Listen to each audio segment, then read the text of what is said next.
Olá, bem-vindos ao laboratório da Micro Resource.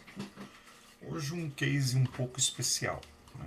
Na verdade não se trata de um orçamento de clientes. Mexendo nas minhas coisas aqui, eu acabei achando um equipamento assim meu, que eu comprei lá nos idos de 2007, então a gente vai fazer um review aqui de um equipamento dessa época. Por quê?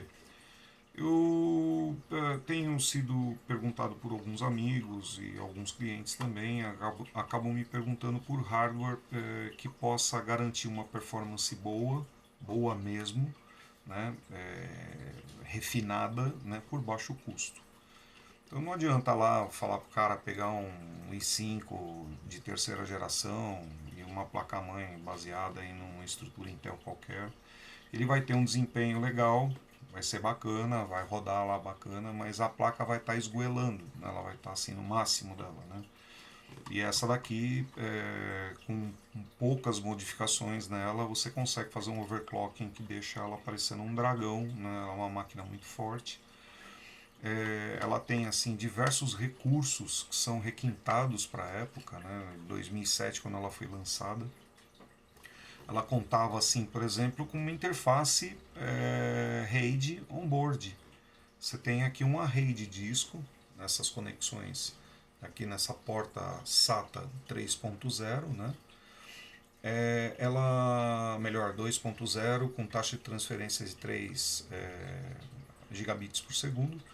Essas portas aqui você podia fazer um array de disco com um sistema de redundância, de tolerância e de mirroring, etc. Você tinha aqui, se não me engano, era RAID 0, RAID 1 e RAID 0 mais 1, né? Que era uma redundância muito boa de disco, era muito bom.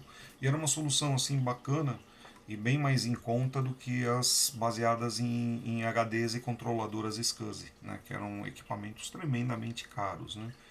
Então você conseguia montar servidores de aplicações, ou servidor de conteúdo, ou de acesso, né, com um custo bastante baixo. Né, isso falando lá em 2007, né, esse equipamento é dessa época. Você tem aqui um Softbridge da AMD, USB 600. Você tem um Northbridge baseado no 790FX, né, que é justamente a nomenclatura da motherboard. Ela já vinha com Dual Channel, né? Esse Dual Channel é bastante competente, né? Trabalhando aqui com processadores AM2 Plus, você conseguiu, o pessoal chama de AM2+, né? Você conseguia ter até 1066 MHz de transferência no bus nos bancos de memória, trabalhando em regime de Dual Channel, que significa que ele consegue assobiar e chupar cana ao mesmo tempo, né? Ele consegue fazer duas coisas ao mesmo tempo. Então você consegue ter uma taxa de leitura e escrita muito alta nesse tipo de nomenclatura, de estrutura dual channel. Isso baseado que você tenha 4 bancos de memória idênticos, preparados para trabalhar dentro da velocidade que você vai setar aqui, né? Essa placa é uma placa bastante versátil, ela trabalha com Athlon 2, com Phenom 2, com Phenom FX.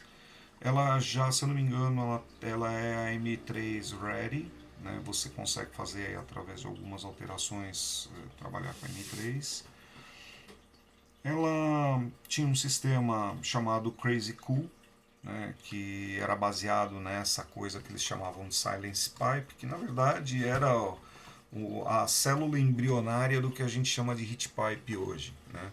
Não era comum isso também em 2007. Né? As placas não vinham com um sistema assim, exceto se você comprasse um Supermicro, um servidor, uma coisa que viesse com processadores muito avantajados. Então você tinha trocadores com pipes, né? Que esse daqui não são os heat pipes, são os pipes. E esse aqui, no caso da Gigabyte, é o Silence Pipe, né? Que trabalha com o sistema Crazy Cool. Esse Silence Pipe ele faz a troca de calor também em cima dos MOSFETs do processador, que dá para você fazer aí um aumento de performance, e você sabe lá que os teus MOSFETs vão ter uma troca de calor mais eficiente, né? Essa é uma placa que eu recomendo fortemente para quem quer montar um micro gamer de baixo custo, né? Essa placa custa US$ 100 hoje. Se eu não me engano, para trazê-la ao Brasil, no site do eBay eu vi era US$ 79. Quer dizer, no frigir dos ovos aí vocês vão gastar cerca de R$ 1.000 nessa placa.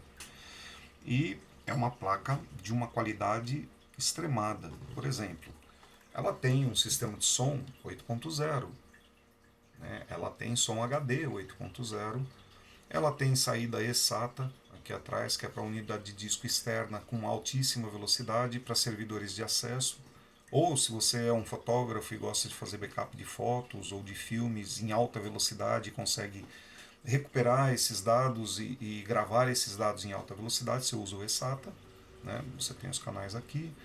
Você tem 4 canais USB 2.0.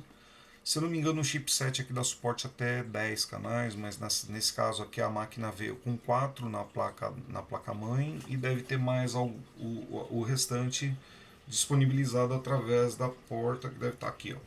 Você tem 2 canais USB aqui, você pode pendurar aí mais uma soma de conectores em cada um. Né? Você só não pode espetar um monte justamente porque você tem aqui uma corrente, né, e ele atende até X equipamentos. Então você não pode ultrapassar 10 canais. Né? Realmente a placa está numa boa condição. Ela estava guardada num saco antistático. Né? E agora esse projeto aqui que eu vou mostrar para vocês é a transformação desse equipamento aqui num equipamento forte, ou para fazer a minha giga de teste aqui, ou para fazer testes de placas de vídeo. Né? Outra característica gigantesca dessa placa aqui, o sistema Crossfire X, né? Crossfire X. Esse Crossfire era uma das placas Radeon, né? Mas, se eu não me engano você consegue encontrar em algumas outras placas de vídeo aí. Você poderia pôr 2 placas de vídeo e fazê-las funcionar como se fosse uma, que garantia lá em 2007 um desempenho de vídeo assim assombroso, né? Uma coisa com uma qualidade muito extremada. Né? Você tem aqui 3 slots PCI X1, você tem os 2 PCI X16 com regime Crossfire X, você tem 2 slots PCI tradicionais, né? Você já tem aqui o RAID, né, que eu falei, 4 interfaces IDE de 3 gigabits por segundo. Hoje os equipamentos trabalham com 6 gigabits por segundo, por exemplo. Então essa deficiência aqui é facilmente corrigida adicionando um disco SSD nessa máquina aqui, por exemplo. Você pode colocar uma interface SSD e garantir um desempenho próximo dos 6 gigabits por segundo, ou até superior em alguns casos. Né? O que mais que tem aqui? Bom, então vai ser assim. Hoje eu apresentei a placa para vocês. Fica uma dica aí para o pessoal que está querendo buscar um micro gamer. Aqui embaixo eu tenho um Phenom de quad-core. Eu não me recordo qual é, porque realmente eu não mexo nessa máquina acho que desde 2012, que foi quando eu desmontei ela, que estava marcado na etiqueta. Né? Isso aqui era um servidor. E eu vou fazer um micro bom de bancada aqui com placas de vídeo e quem sabe eu faço até um gamer, né? Realmente é uma máquina muito boa. Olha, tem uma entrada de áudio aqui, ó. Ela tem entrada infrared aqui, ó. O pessoal que mexia com mídia antigamente trabalhava com isso aqui. Ela tem aquela entrada IEEE 139. Não, era 139. IEEE 139. Esse pequenininho aqui. Tinha entrada de áudio digital. Esse conector eu não lembro o que era. Entrada de infrared. Tinha aqui o PS2, né? O bom e velho. Uma interface RS232 serial. Um cartão de rede padrão 10, 100, 1000, né? Que seria o gigabit. Placão. Né? Então, gente, agora todos os vídeos relacionados a esse tópico aqui, né, o micro gamer com a FX 790 da AMD, vão ser relacionados ao Frank 2, que vai ser o micro da minha bancada. Né? Ok? Espero que vocês apreciem. Durante a tratativa desse equipamento aqui, eu vou dando toques que você pode fazer para otimizar a performance dele, para fazer com que ele tenha um desempenho maior. né? Eu vou ver se eu consigo duas placas de vídeo que façam Crossfire para a gente poder fazer um Crossfire aqui e fazer um comparativo desse Crossfire de baixo custo aqui versus o que existe hoje caro, né? Eu garanto para vocês que a diferença não vai ser assim tão absurda, né? E o custo é bem absurdamente mais baixo, né? É muito mais baixo. Então, brincar com essas placas antigas aqui às vezes vale a pena, principalmente se você conseguir uma placa assim, tão boa quanto essa.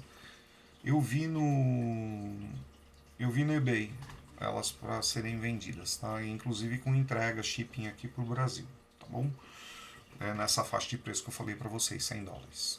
Então, vamos até as continuidades dos próximos vídeos aí com a tratativa do Frank 2, tá bom? Espero que vocês apreciem. Um abraço e até mais.